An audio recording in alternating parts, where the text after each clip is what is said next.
வணக்கம். நான் கார்த்திகா. நாங்க வந்து 6 வருஷமா எங்க அப்பாவ பிரிஞ்சு தான் நாங்க வாழ்ந்துட்டுருக்கோம். எங்க அம்மா வந்து ரொம்பவே அந்த பணத்த ஆசை பிடிச்சவங்க. நான் வின் பண்ணிட்டதுக்கப்புறம் அந்த பணத்த வச்சு வீடு வாங்கணும், வட்டிக்கு விடணும் அப்படின்னு ரொம்பவே தப்பான செயல்கள செய்யறதுக்காக என்ட்டருந்து பணம் வாங்கிட்டு இருந்தாங்க. நான் வந்து அத மறுத்துட்டேன். அதுக்கப்புறம் இந்த ஹெச்எல்ல வந்து தமிழழகன்ற ஒரு அண்ணாவும் எங்களோட வளர்ச்சிய பிடிக்காம, நாங்க இன்டோர் கட்டுனதெல்லாம் பிடிக்காம, அவங்க எங்க அம்மாலாம் சேர்ந்து எங்க டீம்லருந்து என்ன பிரிக்கணும்னு பார்த்தாங்க. எங்க டீம் வந்து ரொம்பவே தப்பா ப்ரொஜெக்ட் பண்ணாங்க எல்லார்கிட்டயும். கடந்த 6 மாசமா நான் ரொம்பவே கஷ்டப்பட்டுட்டு இருக்கேன். மனதளவிலயும், உடல் அளவிலயும். எங்க அம்மா வந்து என் கால்ல சுடு தண்ணி ஊத்துறது, என்னோட மேட்ச்சுக்கு போக விடாம தடுக்கிறதுன்னு ரொம்பவே என்ன துன்புறுத்திட்டு வந்தாங்க.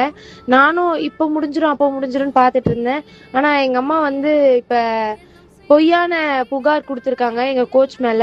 அது வந்து முற்றிலும் உண்மையான, சத்தியமான அது ஒரு பொய் புகார். அத வந்து எங்க டீமையும், என்னையும், எங்க கோச்சையும் பிரிக்கணுன்ட்டே இந்த விஷயங்கள்ல ஈடுபடுறாங்க. கடந்த 6 மாசங்களா ரொம்பவே கேவலமான, தப்பான ஒரு இதுவா எல்லாத்தையுமே பரப்பிட்டு இருக்காங்க. இது வந்து